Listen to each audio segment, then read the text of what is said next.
নমস্কার, আমি অদিতি। শুরু করছি উত্তরের সংবাদ।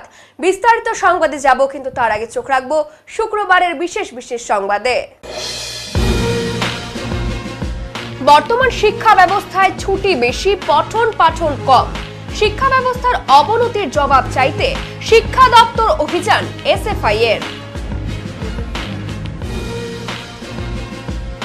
লোকশিল্প এবং আদিবাসী সংস্কৃতি কেন্দ্রের আয়োজনে শুক্রবার জলপাইগুড়িতে অনুষ্ঠিত হলো একদিনের জেলা ভিত্তিক লোকশিল্পী সম্মেলন।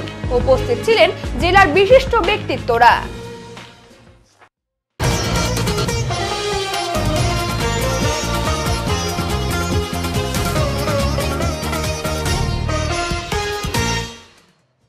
জেলায় 200-টিরও বেশি প্রাথমিক স্কুল বন্ধ, ছুটি বেশি, পঠন পাঠন কম। শিক্ষা দপ্তরের কাছে জবাব চাইতে অভিযান এসএফআই এর। শুক্রবার সকলের জন্য শিক্ষা সুনিশ্চিত করার দাবি সহ মাধ্যমিকে জেলার ধারাবাহিক ব্যর্থতা এবং রাজ্য সরকারের ভ্রান্ত শিক্ষানীতির বিরুদ্ধে গর্জে উঠল ভারতের ছাত্র ফেডারেশনের জলপাইগুড়ি জেলা কমিটি। এদিন সংগঠনের পক্ষ থেকে দাবি সম্মিলিত ফেস্টুন নিয়ে মিছিল করে জলপাইগুড়ি জেলা স্কুল ইন্সপেক্টরকে অভিযান কর্মসূচি পালন করা হয়। এই আন্দোলনের যৌক্তিকতা প্রসঙ্গে জানতে চাইলে সংগঠনের জেলা সম্পাদক অরিন্দম ঘোষ জানান, ধারাবাহিকভাবে জেলায় মাধ্যমিক স্তরের শিক্ষা মান নেমে যাচ্ছে। রাজ্য সরকার সুনির্দিষ্টভাবে গ্রামীণ স্কুলগুলোকে তুলে দিতে চাইছে। ইতিমধ্যেই জেলার 200-টিরও বেশি প্রাথমিক স্কুল বন্ধ করে দেওয়া হয়েছে। আমার নাম অরিন্দম ঘোষ, জলপাইগুড়ি জেলা সম্পাদক এসএফআই। আজকে এখানে কেন কি হয়েছে? আমরা দীর্ঘদিন ধরে দেখতে পাচ্ছি, বিগত কিছু বছর ধরে আমরা দেখতে পাচ্ছি যে মাধ্যমিকের রেজাল্ট জেলার সব থেকে খারাপ পাশের হাট।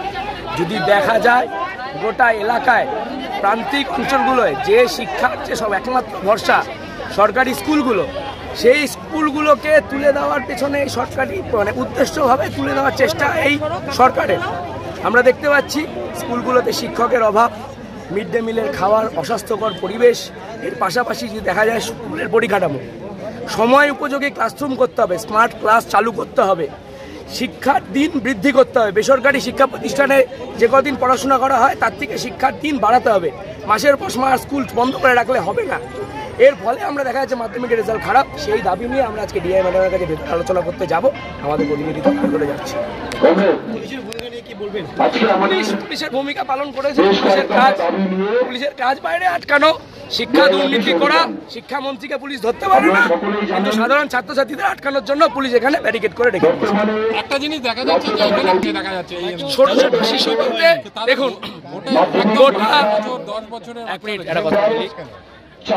8,000-এর উপর প্রাইমারি স্কুল বন্ধ হয়ে যাচ্ছে। এই ছাত্রছাত্রীরা যাবে কোথায় পড়াশোনা করতে? প্রাইমারি, আপার প্রাইমারি স্কুল ওটা জেলায় 229টার মতন বন্ধ হয়ে যাওয়ার মুখে।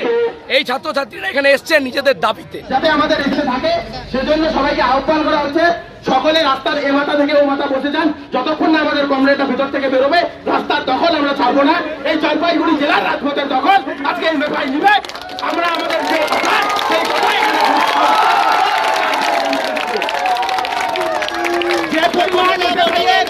আজকে আমরা এই জায়গায় এসেছি। আমরা যদি চাইতাম তাহলে এই সামান্য ব্যারিকেড আমাদের কাছে কিছুই না। এই ব্যারিকেড ভেঙে আমরা ভিতরে চলে যেতাম, কিন্তু আমরা এই ব্যারিকেড ভাঙিনি, কারণ আমরা একটা প্রগতিশীল ছাত্র সংগঠনের কর্মী। আমরা একটা প্রগতিশীল ছাত্র সংগঠন করি। আমরা এই রাস্তার দখল নেব, আমাদের কমরেডরা ভেতরে যাবে। যদি যতক্ষণ না পর্যন্ত আমাদের কমরেডরা রাস্তার ভিতর থেকে ডিআই অফিসের ভিতর থেকে আসছেন, এই রাস্তার দখলে এসএফআই এর কাছে থাকবে। আপনারা সকলে রাস্তায় বসে যান। এসএসকে শিক্ষক এবং শিক্ষিকাদের প্রত্যেকের জন্য 5 লক্ষ টাকার ফাইল চালু করতে হবে এবং এসএসকে প্রত্যেক ছাত্রছাত্রীদের জন্য ইউনিয়ন চালু করতে হবে। এই দাবিতে আজ জেলা শাসকের কাছে স্মারকলিপি প্রদান। পৌরসভার অন্তর্গত সকল এসএসকে গুলোকে শিক্ষা দপ্তরের আওতায় আনার দাবিতেই আজকের এই স্মারকলিপি প্রদান। এছাড়াও তাদের দাবিগুলো আরো বিভিন্ন বিষয় রয়েছে। শিক্ষা বাঁচাও, শিক্ষক বাঁচাও। প্রগতিশীল শিক্ষক এবং শিক্ষাকর্মী কল্যাণ সমিতির জলপাইগুড়ি জেলা কমিটির উদ্যোগে আজ জেলা শাসকের কাছে ডেপুটেশন। মূলত তাদের দাবি 5 লক্ষ টাকা এমপ্লয়মেন্ট সহ এপিএফ এবং এসএসকে পরিকাঠামো বৃদ্ধি সহ ছাত্রছাত্রীদের নির্দিষ্ট ড্রেস প্রদান সহ আরো বিভিন্ন দাবি নিয়ে আজকের স্মারকলিপি প্রদান। সাথে সকল এসএসকে শিক্ষক এবং শিক্ষিকাদের বেতন বৃদ্ধি করতে হবে। এসএসকে গুলোকে বাঁচানোর জন্য নিয়োগ পদ্ধতি করতে হবে। এদিন পিডব্লিউডি মোড় হইতে জেলা শাসক দপ্তরে গিয়ে তাদের স্মারকলিপি প্রদান করা হয়। সরকারকে বলে আসছি, আজ অবধি একটা ইপিএফ চালানো যায়। এক একটা দিদি প্রায় 20 বছর তারা চাকরি করে যাচ্ছে, অথচ একটা মানে আন্ডারটেকিং গভর্নমেন্ট বলুন বা যারা প্রাইভেটেও চাকরি করে তাদেরও ইপিএফ কাটছে বা ইপিএফ দিচ্ছে, অথচ আমাদের ইপিএফ দেওয়া হচ্ছে না। দ্বিতীয়ত হচ্ছে, লাস্ট পয়েন্ট হচ্ছে, দ্রব্যমূল্য বৃদ্ধির বাজারে এখনও অবধি আমরা এমন শিক্ষক শিক্ষিকা রয়েছি যারা কিনা প্রাইমারি টিচারের মতো সমতুল্যভাবে ডাইস করি, পোর্টাল করি, অ্যাটেন্ডেন্স দিই, বাচ্চা পড়াই, এমনকি আমাদের বাচ্চারাই পরবর্তী সময়ে নতুন প্রজন্মের আলো দেখে। কিন্তু সেখানে সেই দিক থেকে শুরু করে আজ অবধি, এখন অবধি বর্তমানে আমাদের বেতন বৃদ্ধি করা হলো না। 10,000 আমাদের 3% ইনক্রিমেন্ট দিয়ে 10,300 পাচ্ছি। এই যে এতগুলো শিক্ষক শিক্ষিকা রয়েছেন তারা নিজেদের সমস্ত কিছু দিয়ে স্কুলগুলো তৈরি করেছেন, অথচ আমরা যে এই বেতন যে কম বেতনের মধ্যে কাজ করে চলেছি, এই দ্রব্যমূল্য বৃদ্ধির বাজারে আজকে যে পড়ুয়াকে আমাদের নিয়ে আসতে হয়, তাকে পর্যন্ত টোটো করে নিয়ে আসতে হয়, সেই খরচাটা আমরা তুলব কী করে? আমাদেরও তো একটা সংসার চলবে, আমাদেরও তো একটা মানে পরিকাঠামোর দরকার আছে। সেইগুলোকে মানে বেতন যাতে আমাদের বৃদ্ধি হয় এবং কাঠামো যাতে পাই, তার জন্য আমরা ডিএমের দ্বারস্থ হয়েছি। এবং ডিএম মারফত আমরা চাইব যে এই কথা যেন মাননীয় শিক্ষামন্ত্রীর কাছে পৌঁছে যায়, কেননা সরাসরিভাবে আমরা শিক্ষামন্ত্রীর সাথে যতবার দেখা করতে গেছি ততবার অ্যারেস্ট হয়েছি, এবং অ্যারেস্ট হয়ে কেস মাথায় রয়েছে, ঝুলছে, এবং সেই কেস চালাতে গিয়ে আমাদের নাভিশ্বাস উঠে যাচ্ছে। আমরা কি পারি না মাননীয় মুখ্যমন্ত্রীর সামনে আমাদের বক্তব্যকে তুলে ধরতে? বা তার কি উচিত নয় আমাদের বক্তব্যকে সামনে রেখে আমাদের সমস্যাগুলোর সমাধান করা? সেই বক্তব্য নিয়ে আজকে আমরা উপস্থিত হয়েছি। আমি প্রগতিশীল শিক্ষক শিক্ষাকর্মী সম্পাদিকা মিঠু দাস। রাজ্য সরকারের বিভিন্ন জনহিতকর সরকারি প্রকল্পের মডেল নিয়ে বাড়ি বাড়ি ঘুরছেন মহিলা তৃণমূল কংগ্রেস। তোমার ঠিকানা উন্নয়নের নিশানা এই স্লোগানকে সামনে রেখে মহিলাদের সাথে নিয়ে বাড়ি বাড়িতে ঘুরছেন তারা। তোমার ঠিকানা উন্নয়নের নিশানা এই কাজকে বাস্তবায়ন করতে 15 নম্বর ওয়ার্ড তৃণমূল কংগ্রেস কমিটির বিভিন্ন সরকারি প্রকল্পের মাধ্যমে মানুষের কাছে গিয়ে আগামী বিধানসভা নির্বাচনে যেমন প্রচার সারছেন, তেমনি রাজ্য সরকারের বিভিন্ন প্রকল্পের মূল্যায়ন তুলে ধরছেন।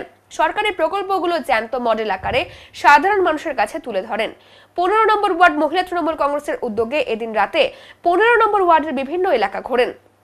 তারা বলেন, রাজ্য সরকারের যে সমস্ত সরকারি প্রকল্প রয়েছে সেইগুলো সাধারণ মানুষ পাচ্ছেন কিনা তাদের বাড়ি বাড়ি গিয়ে আমরা খোঁজ খবর নিচ্ছি।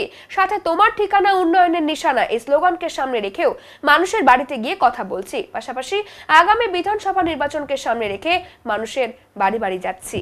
রাজ্য তৃণমূল মহিলা কংগ্রেসের ঘোষিত এই কর্মসূচি তোমার ঠিকানা উন্নয়নের নিশানা, দিদি মহিলাদের সাথে মহিলাদের পাশে।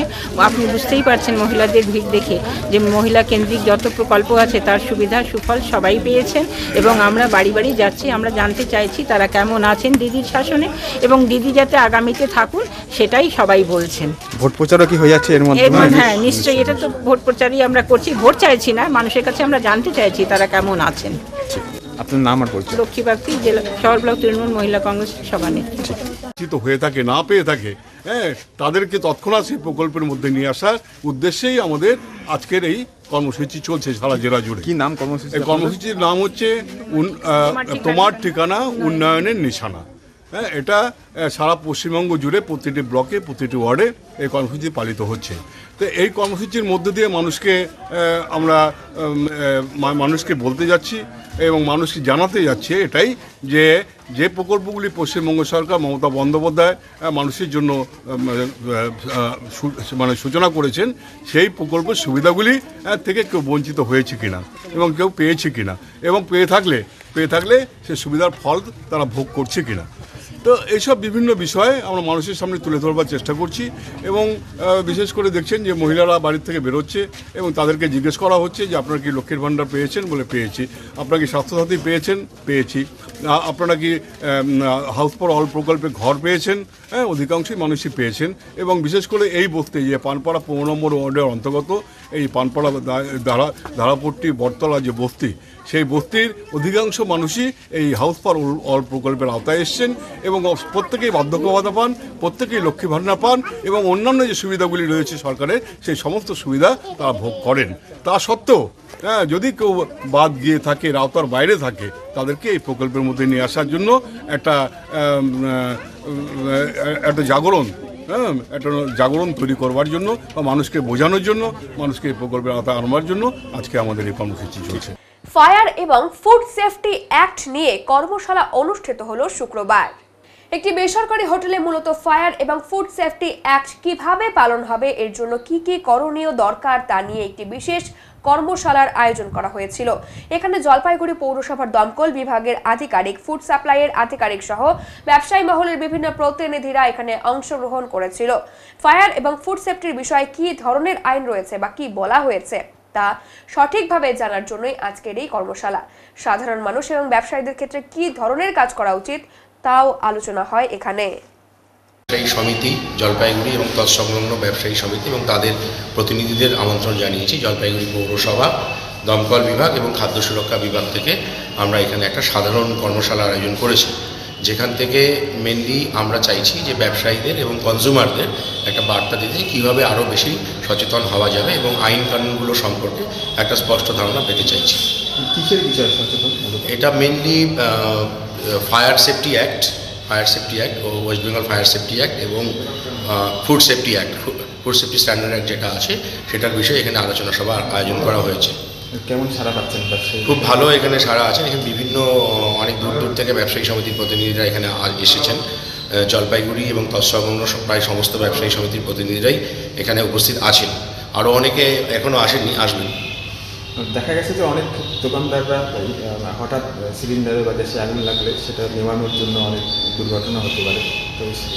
তো সেটাই দেখুন, যে কোনো সরকারেরই একটাই দৃষ্টিভঙ্গি যে এই যে আইনগুলো আছে, খাদ্য সুরক্ষা আইন বলুন বা আপনাদের ফায়ার সেফটি অ্যাক্ট বলুন, সেই আইনগুলো বেসিক্যালি তৈরি করা হয়েছে জনগণের সুরক্ষার্থে, পাবলিক ইন্টারেস্টে।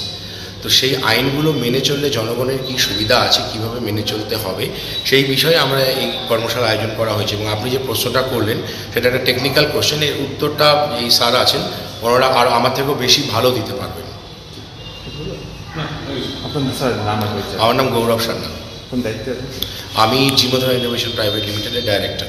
ফুলবাড়ির তিস্তা ক্যানেলের জলে মাছ ধরতে নেমে পলি কাদায় আটকে পড়ল এক যুবক। যদিও সেই যুবকের নাম পরিচয় জানা সম্ভব হয়নি, তবে যুবককে উদ্ধার করতে ইতিমধ্যেই স্থানীয়রা একটি হাইড্রা এবং একটি ক্যারামের সাহায্যে উদ্ধার কাজ চালাচ্ছে। জানা যায়, ফুলবাড়ি মার্ডার মোড় সংলগ্ন তিস্তা ব্রিজের নিচে কয়েক ঘন্টা থেকে কাদায় আটকে ছিলেন। এরপর স্থানীয়রা দেখতে পেয়ে তড়িঘড়ি উদ্ধার কাজে ঝাঁপিয়ে পড়েন এবং কয়েক ঘন্টার প্রচেষ্টায় সেই যুবককে উদ্ধার করা সম্ভব হয়। আর এই ঘটনার খবর ছড়িয়ে পড়তেই এলাকায় প্রচুর মানুষ ভিড় জমে যায়। এদিকে ঘটনার খবর পেয়ে ছুটে আসে নিউ জলপাইগুড়ি থানার পুলিশ এবং পুরো ঘটনার তদন্ত শুরু করেছে। বুনো দাতালের হানা, হাতির তাণ্ডবে গুড়িয়ে গেল দোকান। অভিযোগ, প্রতিনিয়ত মোড়াঘাট জঙ্গল থেকে খাবারের সন্ধানে চলে আসছে বুনো হাতির দল, কখনো একা কখনো বা গোটা দল নিয়ে। ঠিক তেমনই ঘটনা ঘটল এদিন ভোরবেলাতেও। জলপাইগুড়ি জেলার বানারহাট ব্লকের শালবাড়ি 1 নম্বর গ্রাম পঞ্চায়েতের অন্তর্গত উৎপল মোড় এলাকায় এদিন ভোরবেলা প্রবল বৃষ্টির মধ্যে এক দাঁতাল বুনো হাতি হানা দেয়। হাতিটি পৌঁছে যায় একটি মুদির দোকানে। দোকানের ভেতরে চাল, ডাল সহ বিভিন্ন খাদ্য সামগ্রী খুঁজে খুঁজে খেয়ে ফেলে। সেই সঙ্গে দোকানের আসবাবপত্র ও কাঠামো ভেঙে তছনছ করে দেয় বলে অভিযোগ। দোকানের মালিক জানান, হাতিটা হঠাৎ করেই ঢুকে পড়ে, চাল, ডাল, তেল, বিস্কুট যা পায় সব নষ্ট করে খেয়ে নেয়, কিছু নিয়েও যায়, দোকানটা গুড়িয়ে দিয়েছে। আমরা বন দপ্তরকে খবর দিয়েছিলাম, কিন্তু তারা তখন আসেনি। স্থানীয় বাসিন্দারাও জানিয়েছেন, ভোরবেলার দিকে হঠাৎ শব্দ শুনে তারা ঘুম থেকে জেগে ওঠেন। বাইরে বেরিয়ে তারা দেখতে পান বিশাল দাঁতাল একটি হাতি দোকানে তাণ্ডব চালাচ্ছে। আতঙ্কে কেউ কিছু করার সাহস পাননি। বন দপ্তরের টহল জোরদার এবং খবর দেওয়া মাত্রই দ্রুত ঘটনাস্থলে পৌঁছানোর মতো ব্যবস্থা গ্রহণ করতে হবে বলে তারা দাবি তুলেছেন। কি হয়েছিল? হাতি এসে ভেঙে দিয়েছে। কখন এসেছিল? ভোর 4টা নাগাদ। কটা হাতি ছিল? সম্মুখে একটা ছিল। কোথেকে এসেছিল হাতি? খটিমারি ফরেস্ট থেকে। কত টাকার ক্ষয়ক্ষতি হয়েছে বলে আনুমানিক লাখখানেক। কি কি কি কি ক্ষতি হয়েছে?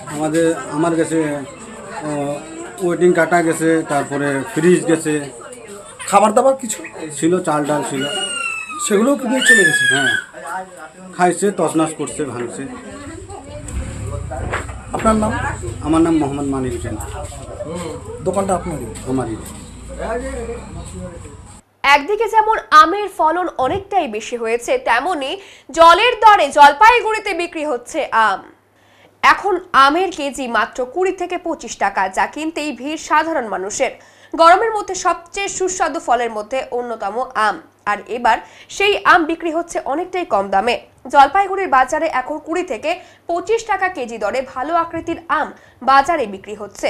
মূলত এবছর আম বিদেশে না পাঠানোর জন্য আম অনেকটাই কম দামে পাওয়া যাচ্ছে। যদিও এবছর আমের ফলন বেশি হয়েছে, বিক্রেতারা বলছেন ভারতের আম বাংলাদেশে পাঠানো হয় না, যার জন্য আমের দাম খুবই কম। পাশাপাশি এবার ফলন অনেকটাই বেশি হয়েছে। সস্তা দরে আম পেয়ে সাধারণ মানুষরা কি বলছেন আগে 2 কেজি 1 কেজি আম কিনে নিতাম, এবছর 4 কেজি 5 কেজি আম কিনে নিয়ে বাড়ি যাচ্ছি। আমের এই বাজার জলপাইগুড়ি শহরের বিভিন্ন বাজারের মধ্যে দিন বাজার, বয়েলখানা বাজার, স্টেশন বাজার, বউবাজার সহ অন্যান্য বাজারেও আমের দামে হেরফের হলেও তবুও কম দামেই আম বিক্রি করছেন সকল বিক্রেতারা। কি বলবো, 2 কেজির জায়গায় 4 কেজি খাবো এখন, বলা কি আছে, বলে দাম যখন কম তখন বেশি খাবো। স্বাদ কেমন এই আম খেয়ে? আমি তো খাই নাই। এত কম দাম এখনো খাননি? হবে মনে হয় ভালোই হবে। কয় কেজি নিলেন? 4 কেজি। এই যে আম এত সস্তা দরে এই বছর পাচ্ছেন, কতটা ভালো লাগছে? আম কি আর ভালো লাগার কি আছে, এগুলা তো এরকমই দাম থাকে না। গত বছর এত সব আমের তো একরকম দাম থাকে না। তাও তো এই মিষ্টি অনেকটা কম দাম। এ তো লক্ষণভোগ আম, তাই না? এই আমের এইরকমই রেট থাকে। আর কি বলবো, আমি সুবিধা হলো না অনেকটা? আর সুবিধা তো হচ্ছে, পাবলিক খাচ্ছে। কত কেজি করে নিচ্ছেন রোজ? 25 টাকা করে কেজি। এখানে কত কেজি রোজ নিচ্ছেন? রোজ কি 1 কিলো 2 কিলো করে নিচ্ছেন। কি বলবো, এটা কোথাকার আম? এটা মালদার আম আছে, হয়তো বাংলাদেশ সব বন্ধ হয়ে গেছে, তো ওর জন্য দামটা কম। ফসলটাও ভালো হয়েছে, ওর জন্য দাম কম। বাইরে আম যাচ্ছে না, ওর জন্য দামটা কম। ক্রেতারা বলছে এরকমই নাকি দাম থাকে, তাই? এরকমই দাম থাকে না, এবছর আমের ফসলটা খুব বেশি, আর বাইরে আম যাচ্ছে না, ওর জন্য জলপাইগুড়িতে আমের দাম কম। জলপাইগুড়ি বলে না, সব জায়গায় আমের দাম কম। মানে 20-25 টাকা কেজি আম পাওয়া যায়? হ্যাঁ, 20-25 টাকা কিলো ভালো ভালো আম পাওয়া যাচ্ছে। খেতে কেমন? এর স্বাদ মিষ্টিই আছে। এটা কি কার্বাইড নেই? না, এখন কার্বাইড ছাড়া। কার্বাইড দিলে তো এখন আম চলে যাবে, যে গরম। এখন নিয়ে নিচ্ছি ছোট্ট একটি বিরতি, ফিরে আসছি আরো খবর নিয়ে, সঙ্গে থাকুন। সব সময় সব দিকের সব খবর পেতে সাবস্ক্রাইব করুন, বেল আইকনটি প্রেস করে আপডেট থাকুন।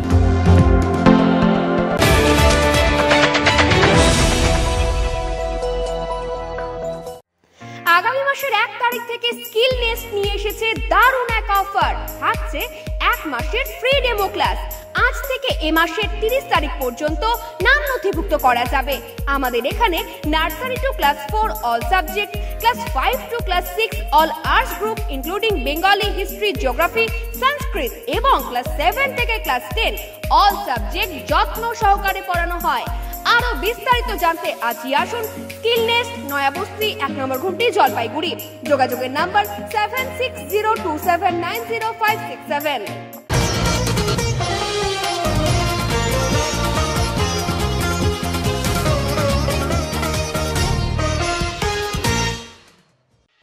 জলপাইগুড়ি ষড়যন্ত্রদেব রায়কোট কলা কেন্দ্রে অনুষ্ঠিত হলো একদিনের জেলা ভিত্তিক লোকশিল্পী সম্মেলন। লোকশিল্প এবং আদিবাসী সংস্কৃতি কেন্দ্রের আয়োজনে এবং জলপাইগুড়ি জেলা তথ্য এবং সংস্কৃতি দপ্তরের ব্যবস্থাপনায় শুক্রবার অনুষ্ঠিত হলো একদিনের জেলা ভিত্তিক লোকশিল্পীর সম্মেলন। রাজ্য সঙ্গীতের মাধ্যমে অনুষ্ঠানের শুভ সূচনা হয়। পরে অতিথিরা প্রদীপ প্রজ্বলন করে সম্মেলনের আনুষ্ঠানিক উদ্বোধন করেন।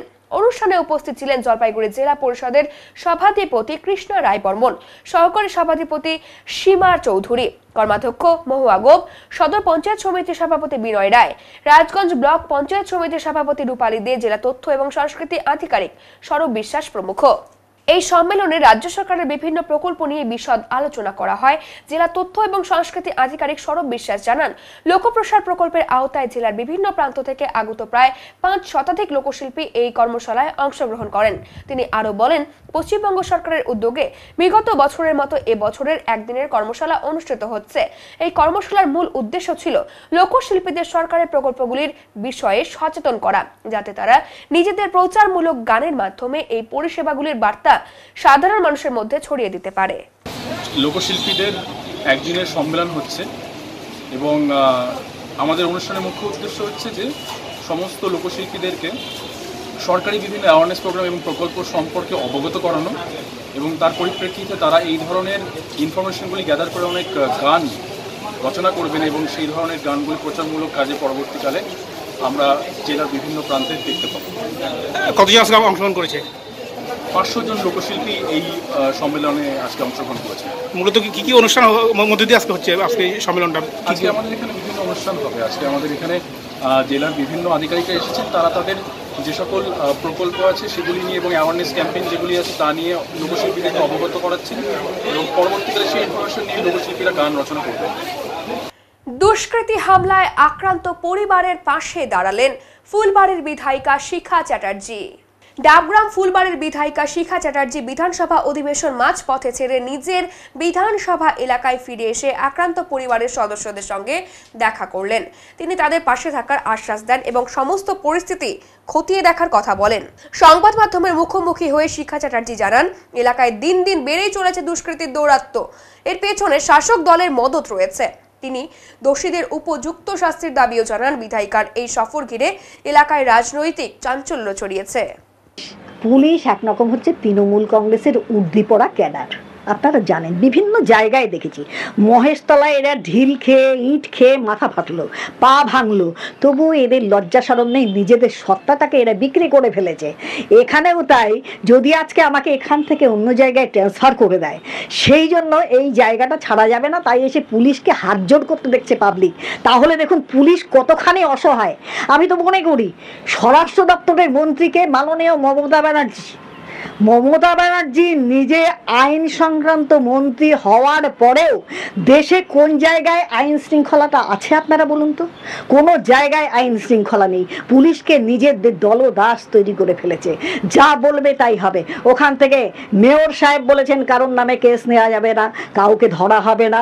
ধরা হয়নি, অনেককেই ধরা হয়নি, 7-8 জনকে ধরা হয়নি। তো আমরা বলবো পুলিশ প্রশাসনকে বলবো যে আপনারা এদের অ্যারেস্ট করুন, পরবর্তীতে কি হচ্ছে না হচ্ছে আমরাও দেখব। আর উনি যদি মনে করুন এই এলাকায় এইভাবে মারামারি ধরাধরি উনি লাগাবেন, মানুষ কিন্তু সেটা সহ্য করে নেবে না। আমাকে বিধানসভা বন্ধ করে দিয়ে এখানে চলে আসতে হয়েছে।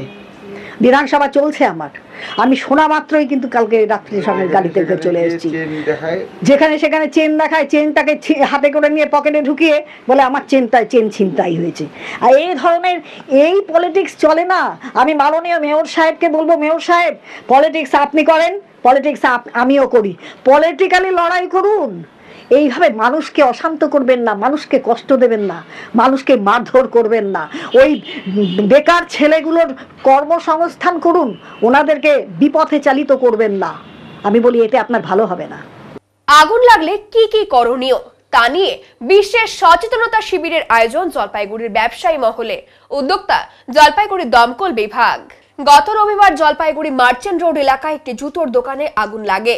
ক্ষতির পরিমাণ অনেকটাই হয়েছিল। আর এই বিষয়কে সামনে রেখে আজ অর্থাৎ শুক্রবার বিকেলে জলপাইগুড়ি মার্চেন্ট রোড ব্যবসায়ী কল্যাণ সমিতি, মারোয়ারি যুব মঞ্চ এবং দমকলের যৌথ উদ্যোগে একটি সচেতনতা শিবিরের আয়োজন করা হয়েছিল। আগুন লাগলে সাধারণ ব্যবসায়ীদের কি করণীয়, প্রাথমিকভাবে তা হাতে কলমে বোঝানোর চেষ্টা করেন।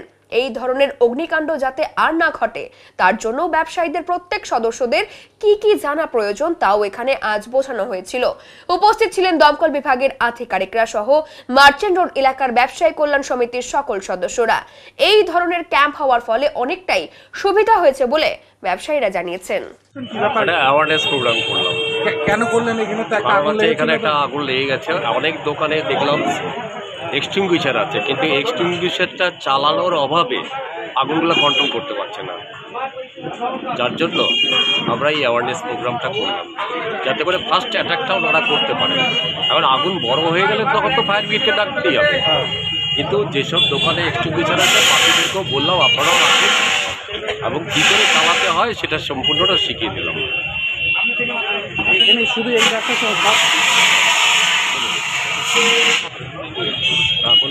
এখানে শুরু হবে না, আরো অন্যান্য? না, কালকেও করা হয়েছে, আজকেও করা হয়েছে, আরও প্রোগ্রাম আছে। আমাদের যখন যেখানে ডাকছে আমরা গিয়ে ভালো করে বুঝিয়ে দিচ্ছি। আমরা রামেশ্বর পান্ডে, স্টেশন অফিসার, জলপাইগুড়ি। কালিম্পংয়ের কাফের গাঁয়ে ল্যান্ডস্লাইডের কারণে উল্টে গেল গাড়ি, মালবাজারের 4 যুবক আহত। কালিম্পং জেলার কাফেরগাঁও এলাকার দুর্ঘটনায় ল্যান্ডস্লাইডের কারণে রাস্তার ওপর উল্টে যায় একটি 4 চাকার গাড়ি। গাড়িটিতে থাকা 4 যুবকই আহত হন। এরা সকলেই মালবাজার এলাকার বাসিন্দা। জানা গেছে, মালবাজারের 4 যুবক ব্যক্তিগত গাড়ি করে কাফেরগাঁও এলাকায় ঘুরতে যান। সে সময় আচমকা ওই এলাকায় ভূমিধস শুরু হয়। ঠিক তখনই একটি বড় গাছ মাটির ওপর ভেঙে পড়ে। ধাক্কার ফলে গাড়িটি রাস্তায় উল্টে যায়। ঘটনায় গাড়িতে থাকা 4 যুবক আহত হয়। স্থানীয়রা দ্রুত তাদের উদ্ধার করে হাসপাতালে পাঠায়। এদের মধ্যে একজনের আঘাত গুরুতর হওয়ায় তাকে শিলিগুড়ির একটি বেসরকারি হাসপাতালে স্থানান্তর করা হয়েছে। ঘটনার পরপরই স্থানীয় প্রশাসন এবং পুলিশ ঘটনাস্থলেই পৌঁছে গাড়িটি উদ্ধার করে। বর্তমানে গাড়ি চলাচল স্বাভাবিক হয়েছে। সেবকের তিস্তা চরে হাতির দল দেখেই থমকে গেল পর্যটকরা। 17 নম্বর জাতীয় সড়ক ধরে যাত্রা করার সময় সেবকের তিস্তা নদীর পাশে দেখা গেল এক মনোরম দৃশ্য। প্রায় 10 থেকে 15টি হাতির দল নদীর চরে কচি ঘাস খাচ্ছে। দুপুরের এই দৃশ্য চোখে পড়তেই থমকে দাঁড়ালো বহু পথচারী এবং যাত্রী। নদীর ধারে শান্তভাবে ঘুরে বেড়ানো হাতির দল দেখে অনেকেই মোবাইল ফোনে সেই মুহূর্তকে বন্দী করেন। আশ্চর্যের বিষয়, কেউই হাতিগুলোকে বিরক্ত করেনি এবং কিংবা খুব কাছে যাওয়ারও চেষ্টা করেনি। প্রাকৃতিক পরিবেশে এমন দৃশ্য অনেকটাই বিরল। হাতির দলটি বেশ কিছুক্ষণ চর এলাকায় ঘাস খেয়ে আবার ধীরে ধীরে মংপং জঙ্গলের দিকে ফিরে যায়। স্থানীয় বন দপ্তর সূত্রে জানা গেছে, এই সময় জঙ্গলের হাতিরা প্রায়শই নদীর চর বা খোলা মাঠে চলে আসে খাবারের খোঁজে। তবে এদিন কোনো রকম অপ্রীতিকর পরিস্থিতি ঘটেনি।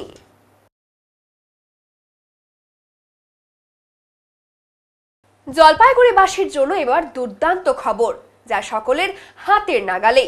চুল পড়ার সমস্যা বা মাথায় টাক পড়েছে? আর চিন্তা নেই, আপনাদের জন্য চলে এসেছে এখন ইউটোপিয়া। এখন জলপাইগুড়িতে চলে এসেছে ইউটোপিয়া।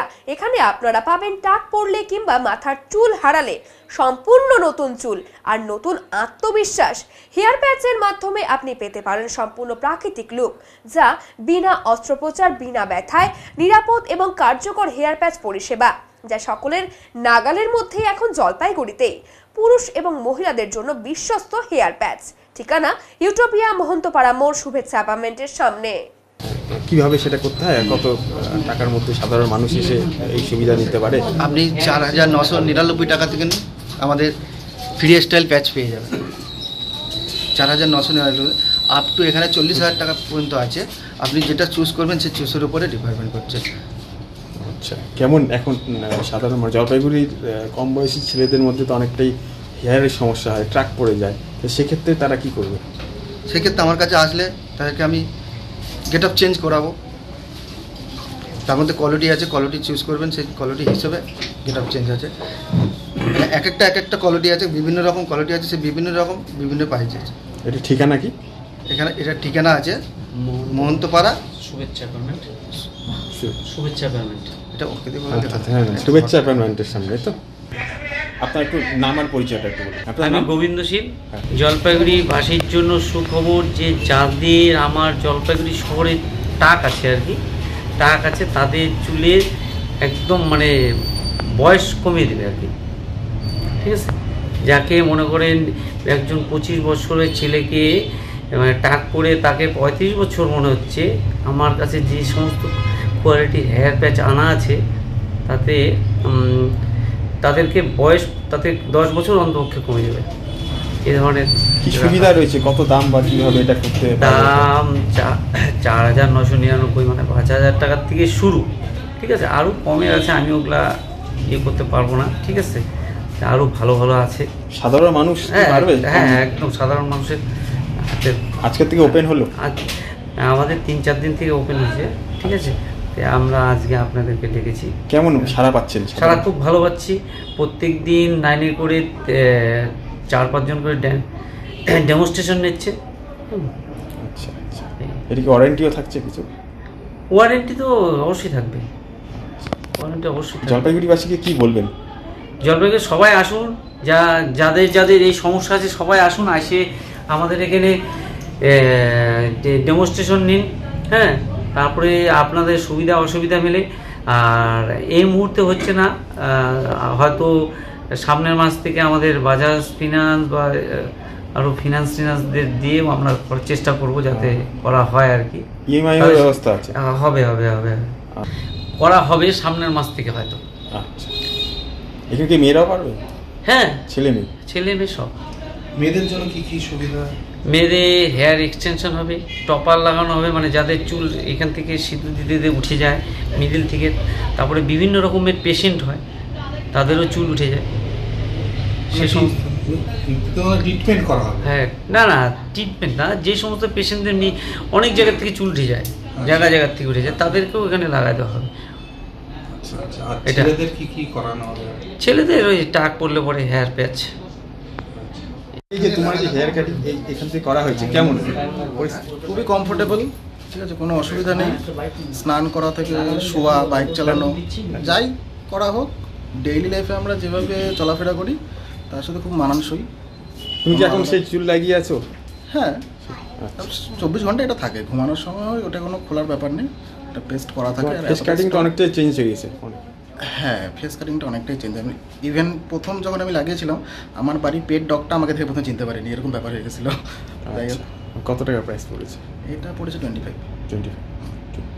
বহুদিনের পরিশ্রম এবং প্রচেষ্টার ফলস্বরূপ 41.5 ফুটের নৌকা বানিয়ে চমকে দিলেন জলপাইগুড়ি বোয়ালমারীর প্রসন্ননগর পাড়ার ফুলচাঁদ মল্লিক, যার শুভ উদ্বোধন হতে চলেছে তিস্তা নদীতে আগামী রবিবার। এই নতুন নৌকাটির দৈর্ঘ্য 41 ফুট এবং প্রস্থ 11 ফুট। নির্মাণে লেগেছে প্রায় 1.5 মাস সময় এবং ব্যয় হয়েছে প্রায় 4 লাখ টাকা। নৌকাটি যৌথভাবে তৈরি করেছেন রঞ্জিত মল্লিক এবং কৃষ্ণধন মল্লিক। তাদের কথায় এই নৌকাটি একসাথে 250 জন থেকে 300 জন যাত্রী পরিবহন করতে সক্ষম হবে। অর্থাৎ এটি শুধুমাত্র একটি যাতায়াতের মাধ্যমই নয়, বরং একটি বড় জনগোষ্ঠীর জন্য নির্ভরযোগ্য সহায়ক শক্তি হয়ে উঠবে। ইতিমধ্যে স্থানীয় এলাকাগুলোর মানুষ ভিড় করেছেন নৌকাটি দেখতে। কেউ এটিকে বলছেন তিস্তার ভরসা, কেউ বা বাহির চরের প্রাণ ভোমরা। এলাকার এক স্থানীয় বাসিন্দা নির্মল রায় বলেন, এই নৌকাটি আমাদের জন্য বিশাল উপকার। এতদিন যাতায়াত ছিল ভীষণ কষ্টকর, এখন অনেক সহজ হবে। অনেকেই মনে করছেন তিস্তা নদীর বাহির চর সহ আশেপাশের এলাকার মানুষের জন্য এই নৌকাটি একটি স্থায়ী এবং নির্ভরযোগ্য যাতায়াতের মাধ্যম হয়ে উঠবে। নৌকার উদ্বোধন ঘিরে ইতিমধ্যেই এলাকার মানুষের মধ্যে উৎসাহ লক্ষ্য করা যাচ্ছে। মানুষের কৌতূহল, গর্ব আর আনন্দ সবকিছুর কেন্দ্রবিন্দু হলো এই সুবিশাল নৌকাটি। বলছিলাম যে নৌকাটা তৈরি করছেন, এটা কি সর্ববৃহৎ? এর আগে কি এরকম নৌকা তৈরি করেছিলেন? এত বড় তৈরি করিনি। যেটা বর্তমানে রয়েছে এটার চাইতে নতুনটার মানে কতটা বৃহৎ রয়েছে বা দুর্গপ্রস্থ কতটা রয়েছে? এই নৌকাটা আছে বর্তমানে এটা থেকে 6.5 বড় আছে, মানে ওটা আরো বড়। কতদিন সময়? 39 হাত নৌকাটা। কতদিন সময় লাগলো টোটালে? 28 দিন লাগছে মানে বানাতে। হ্যাঁ, মিস্ত্রি কি লোকাল মিস্ত্রি? লোকাল মিস্ত্রি। বলছো এই যে নৌকাটা বানিয়েছেন এটা কি মেশিন চালিত হবে? না, মেশিনে। যে মেশিনটা লাগানো ওটা কি পাম্পসেট জাতীয়? না। তাহলে ওটা গাড়ি ট্রাক্টরের ইঞ্জিনটা, মানে ট্রাক্টর ইঞ্জিন লাগানো হচ্ছে। কতজন যাত্রী বহন করা যাবে? ওটা 300 লোক উঠবে। 300 লোক উঠবে। মানে যদি মালের দিক থেকে বলি কত টন ওটা বহন করতে পারবে? মাল যাবে 15 টন। 15 টন মাল যাবে। আসলে এটা কি উদ্দেশ্যে বানালেন? মানে যাত্রী তিস্তা নদীর এলাকায় যারা বসবাস করেন তাদের মূলত যে মালামাল হয় সেটাকে পার করার জন্য, সুবিধার জন্য। আচ্ছা, কত টাকা খরচ হলো? এতে 4 লাখ টাকার উপরে চলে গেছে। এটা কোথায় চালাবেন? এটা তিস্তা নদীতে। কতদিন সময় লাগলো? মোটামুটি 1.5 মাস। 1.5 মাস। মানে এত বড় একটা নৌকা বানাচ্ছেন, মানে কি উদ্দেশ্য নিয়ে? এটা মানুষ পারাপার হবে। মানুষ পারাপার। হ্যাঁ। কতজন মানুষ একবারে পারাপার করা যাবে? এটা মোটামুটি 200। বলছিলাম মানুষের পাশাপাশি তো মালামালও পার করা হবে। হ্যাঁ হ্যাঁ। তো কত টন যাবে এটার মধ্যে? এটার মধ্যে ওই 180 প্যাকেটের মতো ভুট্টা যাবে আর কি। মানে 2 টন? 2 টন না, বেশি যাবে। 2 টন বেশি যাবে? 10 টন। 10 টনের মতো মাল যাবে। বলছি এই যে নৌকাটা বানিয়েছেন মূলত কি কি কাঠ ব্যবহার করেছেন? সব শাল কাঠ। শাল কাঠ ব্যবহার করেছেন। এটা কি মোটর চালিত হবে? হ্যাঁ। বলছি এই যে নৌকাটা বানিয়েছেন এই পর্যন্ত এখনো জলে নামানো হয়নি, কত টাকা খরচ হলো? প্রায় 4 লাখের মতো। 4 লাখের মতো। কবে এটাকে এসব উদ্বোধন করতে চাচ্ছেন? রবিবার দিন। এটা কোন জায়গাটা চলবে মূলত? তিস্তা নদীর কোন এলাকায় চলবে? বোয়ালমারী এলাকা চলবে। বোয়ালমারী এলাকাতে চলবে। কি নাম আপনার? রঞ্জিত মল্লিক। আপনি কি এর মালিক? হ্যাঁ। এই এলাকাতে একটা নৌকা মানে সম্পূর্ণ হতে চলছে আর কি, এর মধ্যে হয়তো এর শুভ উদ্বোধন হবে। কেমন লাগছে আপনার এলাকাতে? লোকটা হওয়াতে খুবই মানে এলাকার ভালো হলো, কারণ বন্যা তিস্তা নদী দিয়ে প্লাবিত বন্যা হয়, তাতে পারাপারের জন্য খুবই সুবিধা হলো আর কি। আমাদের এখানকার একজন লোকাল কৃষ্ণধন মল্লিক এবং তেজেন্দ্র মল্লিক, এরাই মিস্ত্রি হচ্ছে ফুলচাঁদ মল্লিক। আচ্ছা, এরাই নৌকাটা তৈরি করেছে? নৌকাটা তৈরি করলো। বলছি এই বৃহৎ এত বড় নৌকা এই এলাকা আগে দেখেছেন? না, এর আগে কোনোদিন দেখিনি বা হয়নি, বানানো হয়নি। বানানো হয়নি। কি মনে হচ্ছে কতজন যাত্রী পারাপার করতে প্রায় পারবে? 200 যাত্রী পারাপার হবে। মানে 200-300 যাত্রী পারাপার করা যাবে না? 200-এর উপরে যাত্রী পারাপার হবে। বলছি মোটর চালিত তো নৌকা? হ্যাঁ, মোটর চালিত। হ্যাঁ। কোন এলাকা দিয়ে চলবে এটা? এটা বলমারি এলাকাতে চলবে। কতদিন সময় লাগলো? প্রায় 1 মাসের উপরে, প্রায় 1.5 মাসের কাছাকাছি। মানে এটা যখন বানাইছে আপনি তো প্রতিবেশী দেখেওছেন? হ্যাঁ হ্যাঁ, দেখেছি। হ্যাঁ। কতজন করে মিস্ত্রি কাজ করতো এখানে? 8-10 জন মিস্ত্রি কাজ করছে। মানে বানাতে মোটামুটি 1 মাসের উপরে লাগলো? হ্যাঁ, 1 মাসের উপরে লাগলো। কি নাম দাদা আপনার? আমার নাম নির্মল রায়। এখানকারই বাসিন্দা? এখানকার লোকালি বাসিন্দা, পাশের বাড়ি আমার। আচ্ছা, ধন্যবাদ। এখন নিয়ে নিচ্ছি ছোট্ট একটি বিরতি, ফিরে আসছি আরো খবর নিয়ে, সঙ্গে থাকুন। সব সময় সব দিকের সব খবর পেতে সাবস্ক্রাইব করুন, বেল আইকনটি প্রেস করে আপডেট থাকুন।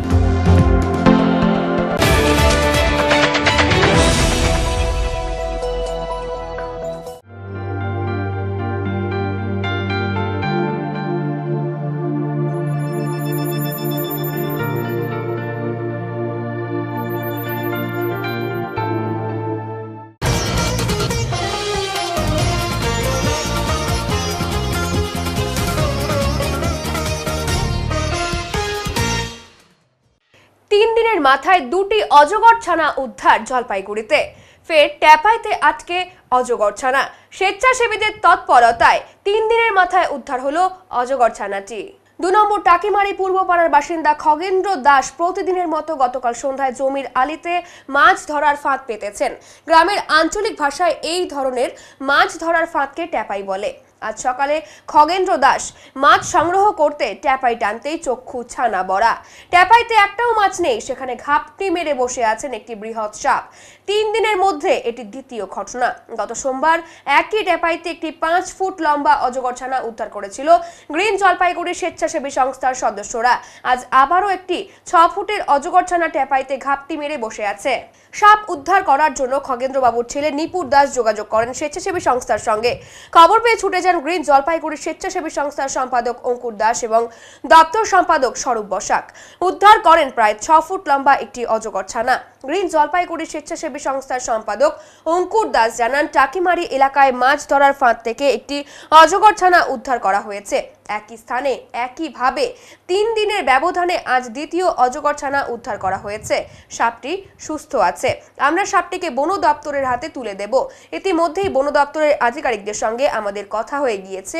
ওই এলাকায় আরো অজগর সাপ আছে এবং প্রচুর সংখ্যক অজগর ছানা থাকার সম্ভাবনা আছে বলে আমরা আগেই সন্দেহ করেছিলাম এবং সেখানে নজরদারির জন্য বন দপ্তরকে অনুরোধ করেছিলাম। আমাদের ধারণা আজ সত্যি বলে প্রমাণিত হলো। আমাদের গ্রিন জলপাইগুড়ির পক্ষ থেকেও নজরদারি চলছে। এখন আবহাওয়ার খবর।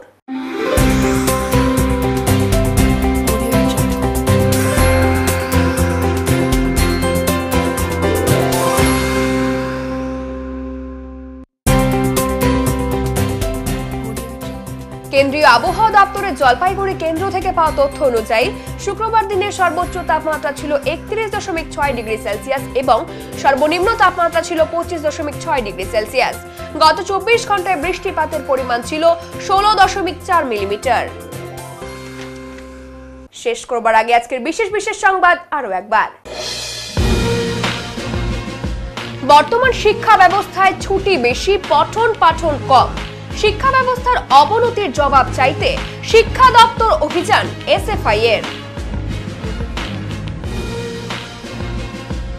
লোকশিল্প এবং আদিবাসী সংস্কৃতি কেন্দ্রের আয়োজনে শুক্রবার জলপাইগুড়িতে অনুষ্ঠিত হলো একদিনের জেলা ভিত্তিক লোকশিল্পী সম্মেলন। উপস্থিত ছিলেন জেলার বিশিষ্ট ব্যক্তিত্বরা। উত্তরের মূল পরিবেশিত উত্তরের সংবাদ এখনকার মতো এ পর্যন্তই। নমস্কার।